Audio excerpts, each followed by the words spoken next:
analizando básicamente un tema que tiene que ver con rencor. Ya lo decía hace un momento Toño, ¿no? Hablando acerca de rencor, creo que todos en algún momento guardamos cierto rencor de ciertas cosas, y creo honestamente, amigos, que es un honor el podernos reunir para escuchar la palabra de Dios.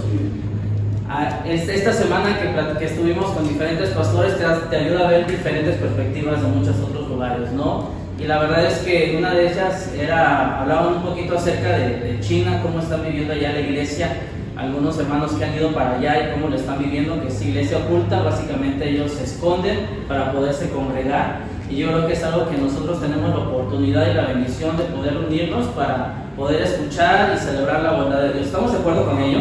Tenemos una libertad enorme y grandísima, y el día de hoy vamos a estar revisando el primer libro de Samuel en el Antiguo Testamento, que es una historia bastante buena, y creo que abona perfectamente a esta serie de mensajes que estamos hablando acerca del rencor. Y una de las metas que de hecho tenemos con esta serie es que realmente nosotros en nuestra alma, en nuestro corazón, podamos experimentar una curación significativa en nuestras vidas.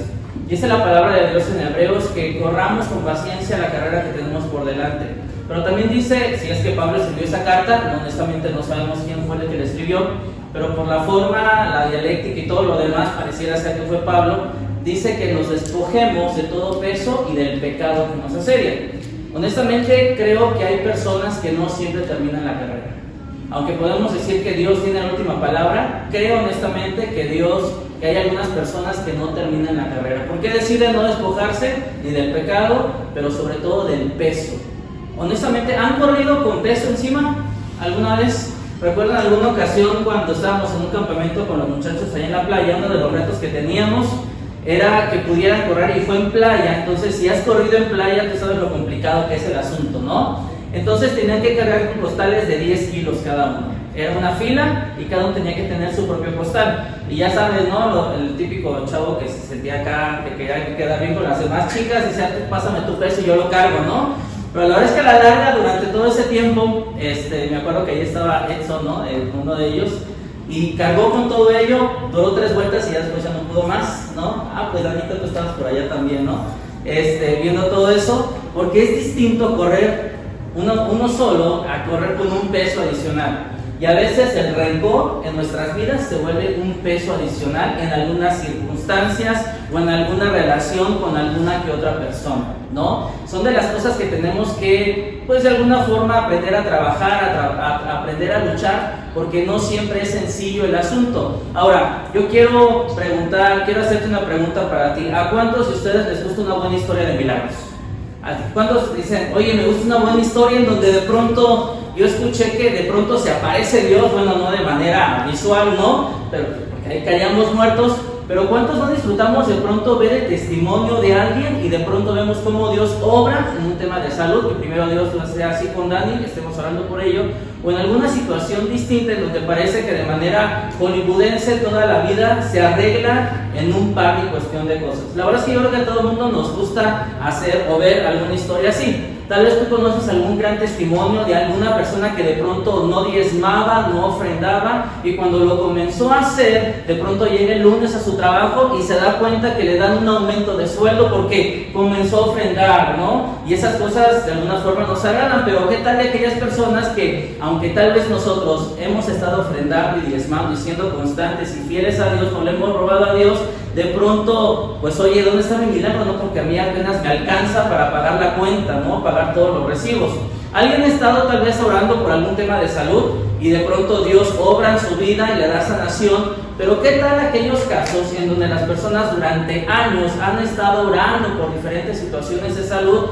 Han ido un médico, a otro médico, a diferentes médicos, pero no hay un diagnóstico que de alguna forma les ayude para que puedan, pues, hacia adelante poder encontrar la salud. Al contrario, muchas veces la situación termina siendo mermada para muchos de nosotros.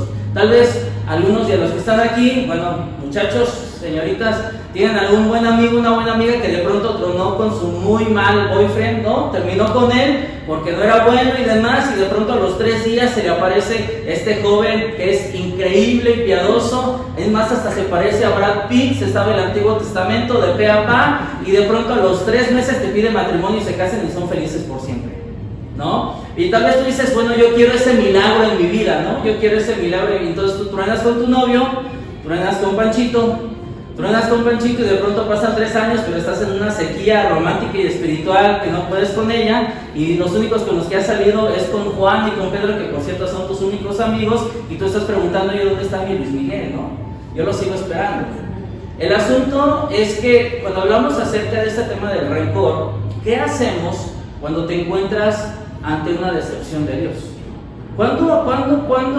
¿Qué haces cuando te encuentras decepcionado de lo que Dios está haciendo en tu vida? Estás pasando por una jornada complicada, difícil, las cosas no cambian, tú has hecho un esfuerzo, has sido fiel a Dios, pero las cosas no cambian. ¿Qué haces cuando te sientes tal vez decepcionado con Dios? No sé qué es lo que sea para ti, pero para algunos tal vez sea el bebé que siempre han esperado y que no ha llegado, ¿no? Para algunos la salud, para otros el trabajo, y la respuesta que tú esperabas en el trabajo, la solución, el arreglo en una mala relación, el mejor diagnóstico para algún tema de salud, pero de alguna forma, o una mejor decisión para con tus hijos, porque también como padres muchas veces nuestros hijos terminan haciendo las cosas que más nos pesan y nos pegan. ¿Qué hacemos cuando nos encontramos decepcionados de Dios? ¿Qué hacemos cuando de pronto, pues de alguna forma la situación no da hacia adelante, ¿no? No sé qué es lo que esperas o aún esperas, pero ese milagro que tienes fe en que Dios lo puede hacer por ti, pero Dios aún no ha hecho eso. Tal vez tú estás orando y esperando que Dios cambie el corazón de tu esposo, que Dios cambie el corazón de tu esposa, que Dios cambie el corazón de tus hijos, pero tú por más que oras sigues sin ver un cambio significativo en la vida de las otras personas. Es probable que te parezcas y de pronto aparezca en tu mente la pregunta a Dios, ¿sí lo vas a hacer? O Dios, ¿sí escuchas mis oraciones? ¿Realmente sí llegan delante de ti? Dios, ¿realmente me escuchas? Dios, ¿realmente existes? Porque aunque yo he estado orando por esto que creo que es correcto, que es sano, pero Dios, tú todavía no cumples esto. Y de alguna forma en nuestras vidas podemos llegar a experimentar esa situación de desánimo delante de Dios. Yo te lo decía, para algunos puede ser una espera larga la que han estado delante de Dios orando y no ha cumplido por ese cambio en el corazón de tu esposo, de tus hijos, de tu esposa, en el trabajo, la situación económica, la situación espiritual, esa depresión que estás viviendo, esa ansiedad que estás viviendo, pero parece que no se quita. Y de alguna forma cuando experimentamos todas estas circunstancias, de alguna forma nos preguntamos si llegamos a dudar de Dios. Ahora, no es que no quieras confiar en Dios, o no es que no creas que Dios puede cambiar las cosas. Tú sabes que Dios tiene el poder para cambiar cada una de estas cosas, pero te resulta difícil en esos momentos cuando estás ahí realmente creer en Dios, realmente no sentirte decepcionado de lo que Dios está haciendo en tu vida. Mira, si somos honestos, para algunos podría ser que tenemos algo guardado en contra de Dios, por algo que tal vez Dios no hizo en su momento, por algo que tal vez una situación de una ruptura, un divorcio, una situación difícil en tu vida. Entonces viene la siguiente pregunta: ¿qué haces cuando te das cuenta que tienes rencor contra Dios? ¿Qué haces cuando te das cuenta que en tu corazón hay un tema de rencor hacia Dios por algo que Dios no ha hecho? En la primera semana, tú y yo platicamos que debemos estar por encima de aquellas pequeñas ofensas. Nuestra vida es demasiado corta y nuestro llamado demasiado grande como para subirnos al ring por pequeñas ofensas. La segunda semana, tú y yo platicamos hablando acerca de las grandes traiciones, de las grandes deslealtades, de las grandes ofensas, y entendemos que cuando alguien nos ha herido significativamente, no solamente lo necesario es pedir, orar y perdonar por aquella persona, no solamente por liberar a esa persona, sino también liberarnos a nosotros, porque eso, el perdón nos libera también a nosotros. Hablamos de que perdonar es darle a otros lo que Dios nos dio en Cristo Jesús. Eso es perdonar. Que la voluntad de Dios para con nosotros, sus hijos, es que no solamente seamos receptores del perdón del Evangelio de Dios, sino que nosotros demos ese perdón a las demás personas. Eso es el Evangelio de Dios. El Evangelio de Dios no es algo para yo gozar solamente, sino para que a través de mí yo sea una fuente a través del cual el resto de las personas disfruten también del Evangelio de Dios. Y qué difícil es cuando una persona te dice que es creyente pero es rencorosa. Una persona te dice que es creyente pero no perdona. Una persona te dice que es creyente pero es orgullosa y no perdona la ofensa que tal vez tú has hecho. Esa situación no da clic, no cuadra el audio con el video, de alguna forma, ¿no? Por eso es necesario que entendamos que el Evangelio también se trata de dar perdón a las demás personas. La última semana, que no es la siguiente porque la siguiente viene de Josué, pero Josué Carreño, pero en 2 semanas tú y yo vamos a hablar que a veces el peor juez somos nosotros mismos. A nosotros podemos recibir el perdón de Dios, pero a veces nos es difícil perdonarnos a nosotros mismos. Johnny Hung, que fue uno de los expositores que estuvieron dando en las pláticas esta semana allá en Querétaro, en un evento que se llamó Bernadette, así se llamó el evento, y él decía que lo más es duro cuando los señalamientos son más de parte de los hombres que de parte de Dios. Muchas ocasiones dice Dios que nos perdone y donde deja esos pecados, lejos, así como el oriente del occidente, así de lejos. Dice él que ni se acuerda de ello. ¿Estamos de acuerdo con ello? ¿Qué pasó en la cruz del Calvario? Sucedió eso. Pero ¿qué pasa cuando los que te señalan y te juzgan son las personas que tú tienes a tu alrededor? La verdad es que a veces los jueces más difíciles somos nosotros mismos, ni siquiera a veces Dios. Y eso es lo que vamos a hablar un poquito la última semana. Tuvimos la oportunidad, yo te decía, esta semana de estar ahí y hablamos de perdonar y hablamos de que es necesario que podamos hacer esto. Pero la pregunto otra vez, ¿qué hacemos cuando de parte de Dios no hemos encontrado la respuesta que tal vez tú y yo estamos esperando? Ahora, yo te lo había dicho antes, de alguna forma perdonar a Dios, técnicamente Dios no peca, entonces técnicamente no hay algo que perdonarle a Dios. ¿Estamos de acuerdo con ello? Pero de alguna forma es probable que algunos de los que están acá es difícil reconciliarse con Dios porque creemos que Dios no hizo o permitió o no permitió algo que se nos hizo injusto. Y entonces de alguna forma hay algo en nuestro corazón de parte de Dios. ¿Qué hago cuando creo que Dios ha sido injusto conmigo? Esa es la pregunta. ¿Qué tengo que hacer ahí? Ahora, en el primer libro de Samuel vamos a estudiar una historia que realmente de alguna forma es muy poderosa. Es de una mujer que tuvo que reconciliarse con Dios. Tuvo que aprender a reconciliarse con Dios porque tuvo decepciones de parte de Dios. Y amigos, una buena historia siempre hay algo de tensión. ¿Estás de acuerdo con ello? Una buena historia siempre hay algo de tensión. Ahora, en esta historia que vamos a revisar hay 3 personajes básicamente. 3 personajes básicamente donde vamos a hablar de Ana, vamos a hablar de Penina y vamos a hablar de Elcana. Ahora, Ana y Penina eran esposas de Elcana. Y algunos dirán, ¿no? Algunos pensarán, oye, debe de ser genial tener 2 esposas. Pero si tú estás pensando eso es porque seguramente no estás casado. Porque si estuvieras casado, tú sabes perfectamente que un cónyuge para toda la vida es más que suficiente. ¿Estamos de acuerdo con eso? ¿No? De alguna forma, a lo mejor algunos, si tú, a lo mejor tú dices, oye, sería genial tener 2 esposas. Si piensas eso, seguramente tu lectura o de lo que tú te alimentas es TV Notas, TV Novelas, los que tienes ahí en el baño para estudiar todos los chismes de Pati Chapoy y demás, ¿no? Big Brother, La Casa de los Famosos. Si tú piensas así, a lo mejor tú piensas que besar a 2 mujeres en un mismo día y regresar a casa como si nada es algo normal. La verdad es que no es así. Todo eso no es así, aunque la cultura hoy por hoy te diga, oye, está muy padre, no, tal cual no. Entonces, acá está la primera tensión.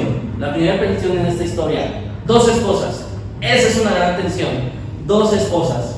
La segunda tensión es que estas esposas no se llevaban bien. Estas 2 esposas no se llevaban bien. Entonces, así como en el chisme de Lavaredo, el chisme va a estar bien bueno en esta historia. Muy bien. Primero quiero que hablemos del valiente Elcana, porque tiene que ser súper valiente para tener 2 esposas, ¿no? Y algunos teólogos, el sábado que estaba repasando el asunto, el viernes que estaba repasando este estudio, decía uno de los teólogos, no sé si era Elcana o era el canijo por tener 2 esposas, pero por valiente porque no sabía lo que estaba haciendo. Pero en aquellos días como ahora, a los hijos se les asignaba un nombre en base a de alguna forma alguna virtud que le veían a uno de esos niños, ¿no? Y Elcana tiene que ver con Dios produce, ¿no? Dios produce, ese básicamente es lo que es el significado de Elcana. Y bueno, los que tuvimos la oportunidad de que nos asignaran un nombre, yo no sé si a ti te pusieron el nombre del santo del cual naciste ese día, ¿no? Pobres de algunos de ellos, pero algunos si les ponen, no se la complican los papás. ¿Y qué día nació tal? San Pancho, San Pedro, San Antonio, San no sé quién, ¿no? Pero entonces el nombre del Elcana dice, su significado es Dios produce. Ahora, amigos, un matrimonio que produce. ¿Qué produce un matrimonio? Familia. Familia, produce hijos. problemas, escuché por ahí también, un matrimonio produce problemas. Pero de alguna forma un matrimonio normalmente produce hijos. Mira, yo quiero que abras tu Biblia o la aprendas, no sé qué es lo que traigas. Vamos al primer libro de Samuel, vamos a estar estudiando ahí algunas cosas. Primer libro de Samuel, vamos a estar estudiando en el capítulo 1, vamos a estar viendo algunas cosas.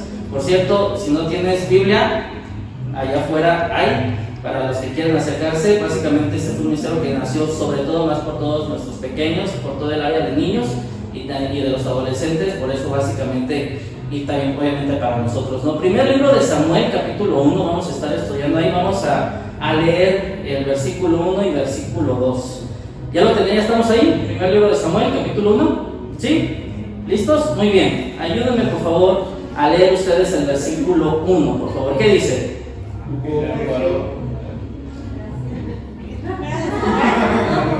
Yo se las leo. Primer libro de Samuel, capítulo 1, dice así: en la sierra de Efraín había un hombre sufita de Ramatavim. Su nombre era Elcana, hijo de Jeroam, hijo de Eliú, hijo de Taú. Si estás buscando nombres para tus hijos, allá hay varios. Hijo de Suf, Efraimita. Y luego dice el verso 2, estoy en la NBI. Y luego dice el verso 2: Elcana tenía 2 esposas. Primera atención. Una de ellas se llamaba Ana y la otra Penina. Esta tenía hijos, esta hablando de Penina, y los teólogos dicen tenía hijos e hijas, o sea, tenía varios, ¿no? Pero dice, pero Ana ¿qué? No tenía ninguno. Pero Ana no tenía ninguno. Ahora, amigos, ¿por qué es importante esto?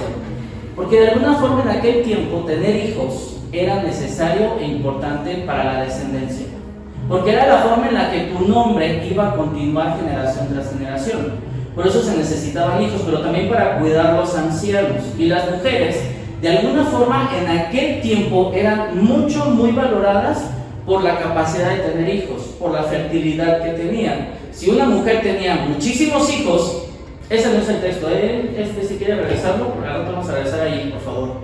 Héctor, gracias.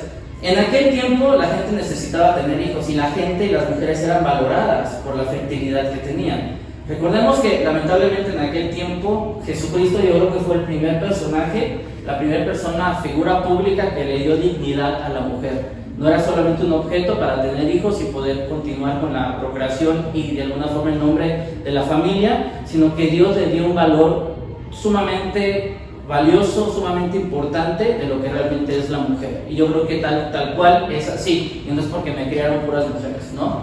Ana se encontraba en una situación, de alguna forma la consideraban maldita, porque no tenía hijos. Sentían en aquel tiempo que Dios la había castigado, que Dios sobre ella había sido malo en una situación en su vida por la cual no estaba bien. De hecho, hoy por hoy, creo que en muchas ocasiones podemos encontrar en la vida de otras personas que pensamos que les va mal por el pecado que hay en sus vidas. Creemos que se enferman por el pecado que hay en sus vidas. Déjame decirte algo. Esta es una concepción o una idea muy retrógrada. De alguna forma es una concepción muy retrógrada. Porque la situación, los males que vienen en nuestras vidas no necesariamente son por pecados. A veces sí hay consecuencias de parte del pecado, pero no necesariamente una enfermedad, una situación de divorcio, una situación distinta, es realmente por la situación de pecado que hay en nuestras vidas, ¿no? Ahora, regresando con Ana, Ana de alguna forma estaba en una situación de infertilidad y eso le daba la posibilidad a Elcana de que se divorciara de Ana, porque no le servía para tener hijos. Pero honestamente Elcana no era el canijo, como decía este otro teólogo, porque Elcana realmente amaba a Ana. De hecho, más adelante en algunos textos lo vamos a revisar. Ana realmente era un buen hombre y seguramente se vio obligado a casarse con Penina para poder continuar con la situación del nombre y la descendencia que necesitaba en su vida. Ahora, en una cultura donde había demasiado juicio por esta situación, ya que para el tiempo de Ana estaba maldita, imagina lo que las personas alrededor de Ana hablaban y decían. De hecho, no sé si te ha tocado a ti o tú has sido parte de ese ejercicio en donde va una persona y dices, ¿supiste que se divorció? ¿Supiste que perdió a su hijo? ¿Supiste que su hijo está bien mal? Ahí estás murmurando todo lo que están diciendo. ¿no? Pero tal vez a ti te está tocando ser el objeto de esa situación y sientes el señalamiento de las demás personas. Lo que estaba pasando con Ana es que cuando ella pasaba por la calle, la gente la veía y decía, es una mujer maldita porque no puede tener hijos. Es una mujer que tiene la maldición de parte de Dios porque no puede procrear y darle a el Cana lo que necesita. Básicamente, Ana era considerada un fracaso en su vida. Probablemente cuando pasaban por las calles la veían y sentían lástima por ella y había señalamiento. Y créeme que esa situación es algo bien crudo y bien difícil de experimentar o de vivir. Ana vivía en un constante sentir de fracaso, de vergüenza, de sentirse inútil. Pero para algunas personas, hoy por hoy, yo no sé las damas, pero a lo mejor para las damas puede ser el tema de maternidad, que tal vez no puedes concebir y tal vez esa situación te pesa, o tal vez puede ser la situación en donde no tienes el éxito profesional o el tema de belleza, porque yo no tengo el pelo así, porque yo no tengo esa figura, yo no sé cuál sea la situación, pero de alguna forma sé que para las damas pueden ser diferentes cosas en las que las pueden hacerse sentir que están no en el lugar donde les gustaría estar, y eso les da frustración y eso les hace sentir que están mal básicamente en su vida. De alguna forma Ana vivía en un constante fracaso y vergüenza de sentirse inútil, y entonces Ana, tú te podrás ver y de alguna forma seamos empáticos con Ana. ¿Qué era el pensamiento? ¿Cuál era la constante en su mente de Ana que había? De alguna forma a lo mejor pudiera ser, Señor, yo te he honrado, yo te he glorificado, he servido a Ana, he servido a Elcana, lo he amado como tú deseas que lo haga, pero Señor, ¿por qué no me das un hijo? Tú eres el autor de la vida, ¿por qué no eres capaz de darme un hijo? Y luego dice más adelante en el verso 3 al verso 5, dice así, cada año Elcana salía de su pueblo para adorar al Señor Todopoderoso y ofrecerle sacrificios en Silo, donde Ofni y Fines, que son los hijos de Elí, los dos hijos de Elí oficiaban como sacerdotes del Señor. Cuando llegaba el día de ofrecer su sacrificio, Elcana solía darles a Penina y a todos sus hijos e hijas, dice así, la porción que les correspondía, pero luego dice el verso 5, pero a Ana le daba una porción especial. Algunos teólogos dicen que les daba la cabeza, porque de alguna forma el dar la cabeza en el sacrificio a una persona era una situación de tú eres especial. Y Ana de alguna forma no merecía tal cual porción porque no tenía hijos. Por eso dice en el verso 4 que Elcana le daba su porción a Penina y a sus hijos e hijas. Muy bien. Y luego dice, pues la amaba a pesar que el Señor la había hecho estéril. Pero mira, dice el verso 3, cada año que iban a Silo a ofrecer sacrificios, de alguna forma Ana experimentaba una situación no tan agradable. Cada año, a lo mejor algunos de ustedes pueden decir, oye, cada año vamos a visitar la familia de... Y a lo mejor tú dices, no me gusta visitar tu familia. En lugar de disfrutar, para mí es un martirio el estar ahí, ¿no? Yo no sé qué sea para ti, pero de alguna forma estos dos momentos, este momento cada año viajaban a esta especie de vacaciones para adorar a Dios, y que era un momento de refrigerio, de disfrutar, de tranquilidad, de poder estar a gusto, un momento en el que deberían de tener descanso, alegría y disfrute. Pero cada año para Ana no era así. Cada año para Ana era algo distinto. Versos 6 y verso 7, ahora sí va a aparecer en pantalla.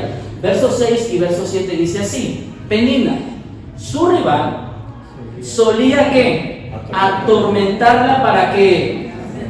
¿Alguna vez te han fastidiado, aparte de cuando eras pequeño y tus hermanos o tus hermanas te fastidiaban? ¿Te ha tocado hoy por hoy que haya alguien que dices, híjoles, cómo este cuate me hace la vida complicada? Yo creo que todos en algún momento, ¿no?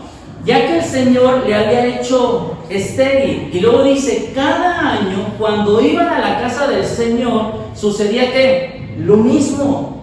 Cada año era un momento de que la otra persona te estuviera diciendo de cosas. Penina la atormentaba hasta que Ana se ponía a llorar y ni comer quería. Año tras año, lo que debería de ser un momento de disfrute, era un momento y una temporada de tormento para Ana. ¿Alguna vez has tenido un momento especial, alguna cena de Navidad, algún momento en donde tú fuiste testigo, en donde había una situación muy tensa en ese momento y alguien más salió corriendo, salió llorando, hubo una escena, una crisis? ¿Sí o no te sientes incómodo en ese momento? tú dices, híjoles, te da pena ajena estar ahí, ¿no? O tal vez tú lo experimentaste. Lo que estaba pasando con Ana es que año tras año Penina atormentaba y le decía, tú no puedes tener hijos. Y se pasaban todos los rubras alrededor de Ana, ¿no? Básicamente los hijos de Penina, y estaban ahí dándole lata y haciendo, y de alguna forma molestando y atormentando a Ana. Ahora, yo quiero que tú y yo intentemos ser empáticos y entremos en la historia. Que veamos lo que experimentó Ana, que era una mujer dulce, que era una mujer piadosa, que era una mujer que de alguna forma estaba bien delante de Dios. Pero por otro lado estaba Penina, que muchachos es la mujer de la cual te ha advertido tu madre todos estos años. Muy bien, era una mujer cruel, viciosa, mala, tóxica, y algunos dirán, sí se parece a mi exnovia, ¿no? La cuestión de Ana, en su casa, de alguna forma en su cabeza era, Señor, ¿por qué si yo soy tan fiel contigo? ¿Por qué si yo soy piadosa contigo? ¿Por qué si yo te estoy sirviendo día tras día, no me das un hijo y a esta hija tú le das muchos hijos, ¿no? ¿Por qué a Penina, que es tal cual como es, mala, cruel, fastidiosa, molesta, ponle todos los adjetivos que tú quieras, ¿no? Porque a ella sí la bendices y le das hijos? Ahora, imagínate el diálogo constante año tras año, que Ana tenía en su cabeza. Dios, llega a ti, Señor, yo llego a tiempo a los servicios, ¿no? Yo oro, yo ofrendo, yo leo mi Biblia, yo le doy los buenos días a todas las personas, yo soy afable, yo sirvo, amo a Elcana, le sirvo, ¿por qué no me bendices con un hijo? Pero lo que pasaba en este momento y en este punto es que Ana continuaba haciendo lo siguiente. Continuaba Ana haciendo esto. ¿Me ibas a leerlo? Primero que lo que estuvo haciendo Ana durante todo este tiempo fue que oró, creyó y esperó. No hubo, de alguna forma, año tras año, no dice cuántos años, pero dice la palabra, año tras año Ana experimentaba esto. Año tras año Ana oró, creyó y esperó, pero no hubo nada, no había un hijo. Es probable que para alguien de aquí de alguna forma tal vez se esté identificando con esto. A lo mejor tú puedes decir, Señor, yo año tras año he orado, he creído y he esperado, pero no veo claro. Señor, yo oro a ti, yo creo que tú lo puedes hacer y yo sigo esperando, oraste por la salvación de alguien, tal vez año por año, año tras año, has estado por esa persona y no ha habido un cambio, no ha aceptado al Señor. Tal vez tú estás orando por esta relación que no sea tan tensa, que no sea tan difícil, esa situación económica, has orado, has creído, has esperado, pero las cosas no cambian. Y tal vez te puedas llegar a preguntar, Señor, ¿por qué no haces posible para otras personas, pero no para mí? Porque yo sirvo, porque te voy a ser bien honesto, hay momentos en nuestras vidas en donde vemos la vida de otras personas y vemos que Dios bendice, que Dios trabaja y que Dios sobra en la vida de esas personas, pero no en la tuya. Señor, ¿por qué no me da como ese negocio? ¿Por qué no arreglas mi situación financiera? ¿Por qué no arreglas el tema legal? ¿Por qué aquella persona que se porta mal, que obra mal, que roba, que lo que tú quieras, porque a esa persona sí la bendices, pero no a mí? En esta trampa de la comparación siempre vamos a perder y te preguntas de alguna forma, Dios, ¿realmente me escuchas? ¿Puedes hacer posible estas cosas para mí? ¿Qué más tengo que hacer para que tú te manifiestes en mi vida? La situación no mejora año tras año y sigues en números rojos esperando a que Dios bendiga. Dios, ¿por qué lo haces posible para otros pero no para mí? ¿Dónde estás, Dios, Señor? Yo he confiado en ti, he esperado en ti, ya asisto a la iglesia, ya no me quedo dormido en los mensajes de Josué, que a veces tarda un montón. Si alguna vez te has sentido de alguna forma así, déjame decirte algo. Ana experimentaba esto todos los años.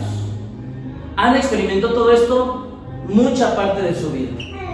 Durante mucho tiempo vivió una situación de frustración en donde Dios le oraba a Dios, pero Dios no contestaba. Aunque Elcana era un buen hombre que amaba a Ana, déjame decirte algo, Elcana seguía siendo hombre. Y aquí me voy a meter en una línea bien delgada a ver cómo salgo de esto. Pero ahí va. Damas, los hombres sí saben que somos hombres, ¿verdad? Traducción, sí saben que a veces hacemos preguntas muy tontas, ¿verdad? Ok, los hombres seguimos teniendo a veces un espíritu de niños. Muy bien.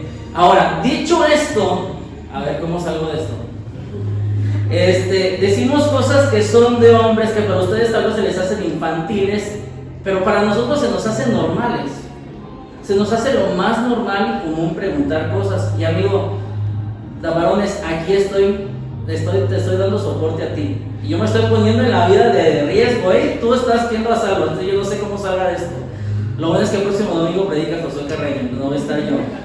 Pero de alguna forma, damas, nosotros como hombres estamos inclinados al pecado, ¿ok? Y de alguna forma hay preguntas muy infantiles y a veces muy estúpidas, la verdad. Amigos, aunque no te lo parezca, en el matrimonio hay minas terrestres que tú tienes que saber cuáles utilizar y cuáles no. Pero aunque hay preguntas que aunque parecen para nosotros naturales, obvias y correctas, para ellas no. Y Dios me envió a decirte esto a ti, varón, ¿ok? Para ellas no son obvias. Nunca, pero nunca, por favor, preguntes ni hagas preguntas obvias. Porque si tú haces preguntas obvias a tu esposa, se puede desatar la gran tribulación y el Armagedón juntos en tu vida. Así es que ten cuidado, no te acerques por favor a una dama y le digas, oye, ese corte sí te gustó. Nunca lo hagas, ¿ok? Ni tampoco digas, oye, ¿no te queda medio apretado ese vestido? Nunca hagas eso, porque tu vida corre riesgo, ¿ok? Mejor haz preguntas hablando acerca de... Y tampoco, por favor, cuando es una situación y ella está sensible y demás, por favor, nunca hagas esta pregunta. Estás sensible porque estás en tu periodo, ¿verdad? Nunca hagas esa pregunta, por favor. Ya vieron hasta cómo se puso el ambiente como tenso acá. Por la vida del que corre riesgo es la mía, no la tuya, así que tú tranquilo. Yo no sé cómo voy a salir yo de esta parada, pero bueno. De alguna forma, lo que estaba pasando con el Cana, estaba haciendo preguntas tontas. Mejor haz preguntas buenas como, oye, ¿yo qué hice para merecerte a ti? Oye, ¿qué hice para yo merecer a la Mujer Maravilla que está a mi lado? Todas preguntas así, muy bien. Si haces otro tipo de preguntas, ten cuidado. Ya te lo advertí, Dios me mandó decirte esto por hoy. Muy bien. Ahora, los hombres, el Cana hizo una pregunta muy tonta, verso 8, dice así. Entonces el Cana, su esposo, le decía, Ana, ¿por qué lloras? Pues era obvio, ¿no? ¿Por qué lloraba? Pero eso para nosotros no es obvio el asunto. Le dijo el Cana, ¿por qué lloras? ¿Por qué no comes? ¿Por qué estás resentida? Y le dice esto, ¿acaso no soy para ti mejor que 10 hijos? Ahí se desató el Armagedón en la vida del Cana, ¿no? De hecho, si te ves al versículo 9, cambia totalmente de temporada y de historia, ¿no? Pasó un momento, de hecho, no aparece aquí en la palabra. Los hombres muchas veces hacemos preguntas tontas y esta fue una de ellas, ¿no? ¿Has visto esos memes donde de pronto tú le haces una pregunta a tu esposa que no fue correcta y de pronto como que todo el tiempo se empieza a parar? El sudor empieza a escurrir por tu frente, sientes el palpitar del corazón y tú dices, creo que este es mi último día de vida. Bueno, eso fue para Ana. De alguna forma esta pregunta tenía sentido para el Cana, pero no para Ana. Pero aunque la respuesta no viene registrada en el verso 9, Dios me lo reveló a mí. Y me dijo lo que le contestó Ana a el Cana, ¿no? Básicamente lo que le dijo Ana a el Cana fue, el Cana, ¿verdad que quieres reformular tu pregunta por bienestar tuyo? Y la verdad es que lo que estaba pasando en este momento, a veces, cuando haces esa pregunta, tú sabes, te estás esperando la reacción de ella y que Dios nos ampare, ¿no? En esos momentos. Pero los versos más adelante, cambiando ya de temporada, básicamente más hacia adelante, encontramos el momento en que Ana va adelante al templo y va a orar. Y se encuentra con Elí. A lo mejor tú te sabes la historia. Y va delante de Elí y Elí la ve y dice, oye, esta mujer está borracha, ¿por qué viene para acá? Porque Ana estaba realmente fuera de sí, estaba un momento difícil con ella. Y déjame, te voy a dar un consejo que tal vez nunca te han dado y que tal vez pocas veces te lo van a dar. Pero yo quiero darte este consejo porque a veces es lo único que nos queda por hacer. Ana había orado, Ana había creído y Ana había esperado. Penina, con todo el kinder de anticristos que tenía a su alrededor, estaba alrededor molestándola a ella. Pero Ana lo único que tenía de alguna forma, y las preguntas del Cana pues no ayudaban mucho tampoco, ¿no? Entonces era un momento, una situación difícil para Ana. Pero la pregunta acá es, ¿qué haces cuando te sientes decepcionado de Dios? ¿Qué haces cuando tú has orado, has esperado, has creído, pero las cosas no suceden y no pasan alrededor? ¿Qué pasa cuando tú estás pidiendo por algo correcto, sano, que va acorde tal vez a la voluntad de Dios, pero Dios no contesta? De alguna forma parece que Dios no escucha. ¿Qué haces en esos momentos cuando sabes que Dios tiene el poder para hacerlo, pero Dios no lo hace? ¿Qué fue lo que hizo Ana? Básicamente lo que hizo Ana fue lo siguiente. Ana se descargó en Dios. Básicamente lo que hizo Ana fue descargarse en Dios. Mira, Ana no se guardó nada, le dijo exactamente a Dios cómo se sentía, le dijo a Dios cómo todo lo que estaba experimentando, todo el dolor, todo el daño, toda la decepción, toda la angustia, toda la agonía, todo eso se lo arrojó a Dios. Todo literal se lo arrojó a Dios. Yo sé que hay consejos en donde pueden decir, le preguntaban esta semana a uno de los matrimonios y le decían, oye, yo como esposa, ¿cómo me puedo acercar a él para decirle algún consejo o decirle, oye, creo que en eso te estás equivocando? Y una de las hermanas decía, bueno, ten un espíritu correcto, que tu espíritu no sea el de destruir, sino sea el de restaurar a la persona, que Dios te dé amor para decir las cosas, y decía varios consejos muy buenos, ¿no? Pero entonces cuando estaba haciendo eso, de alguna forma, lo que estaba pasando con Ana, en este punto tal cual, no era que Ana se estuviera acercando con amor, con espíritu de restauración y decir, Señor, yo sé que tú eres bueno.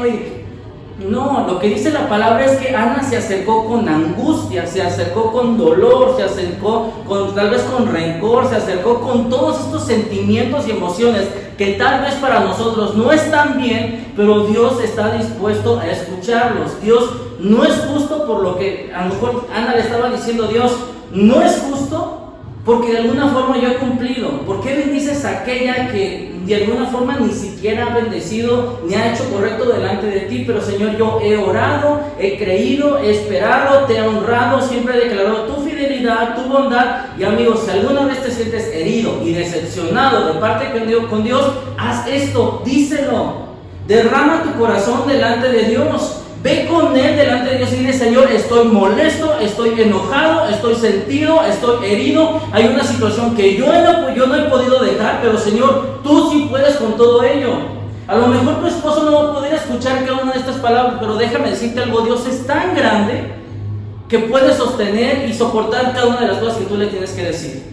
Tanto así que Él conoce tu corazón. Aunque tú vayas delante de Dios porque te han dicho no hay que ir delante de Dios con respeto, y sí hay que hacerlo, pero Señor, tú conoces mi corazón y sabes cómo me siento en este momento, sabes cómo estoy herido, sabes cómo estoy lastimado de parte por todas esas situaciones que tú estás permitiendo, y Señor, estoy molesto, estoy enojado, estoy herido. Ana le decía, estoy herida, estoy angustiada, estoy deprimida. Pero Ana decidió derramar totalmente su corazón. Amigos, Dios es lo suficientemente grande como para manejar tu dolor. Dios es súper grande y está dispuesto a manejar tu dolor. David lo hizo en el Antiguo Testamento. Señor, ¿por qué tú permites que todos estos me rodeen como toros de Basán? Señor, ¿por qué tú permites que mis enemigos Imagínate a David tantos años, tantos momentos, tantos meses encerrado en una cueva huyendo porque le querían quitar la vida. Jeremías lo hizo. Es más, nuestro Señor Jesucristo puesto en la cruz del Calvario dijo, Señor, ¿por qué me haces amparar? Dios es demasiado grande para soportar nuestro dolor, y yo creo con todo mi corazón que Dios recibe con agrado nuestras preguntas, nuestras cuestiones y nuestras quejas.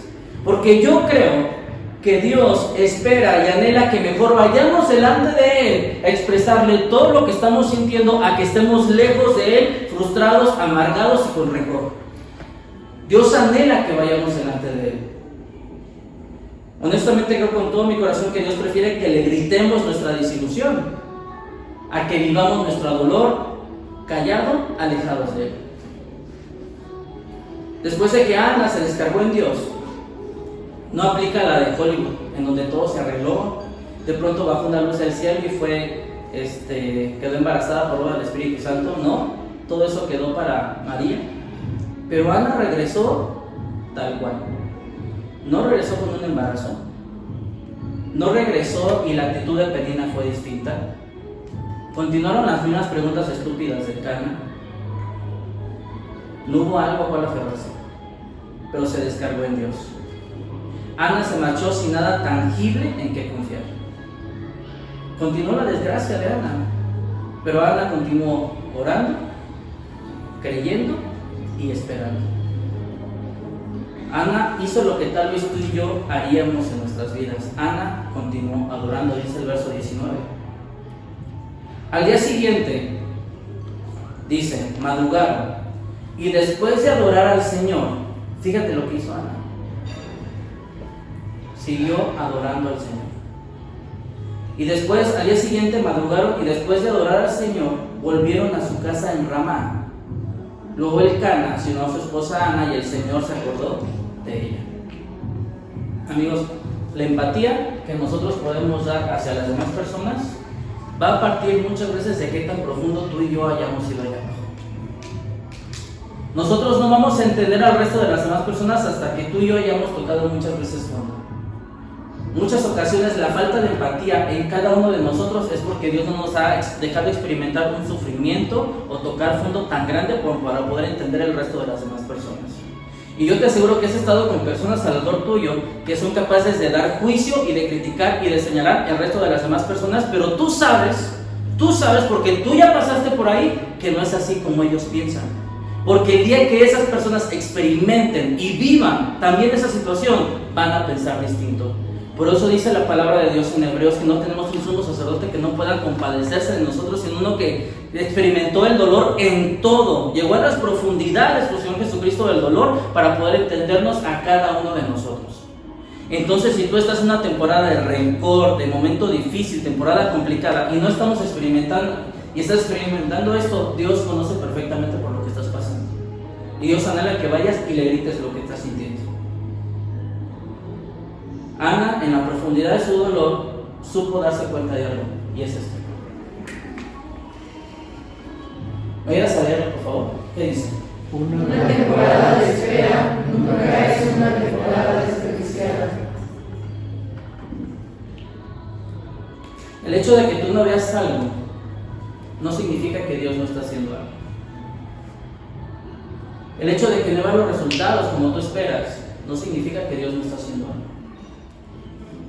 Dios sigue obrando, Dios sigue siendo bueno y Dios sigue escuchando el clamor de nuestro corazón.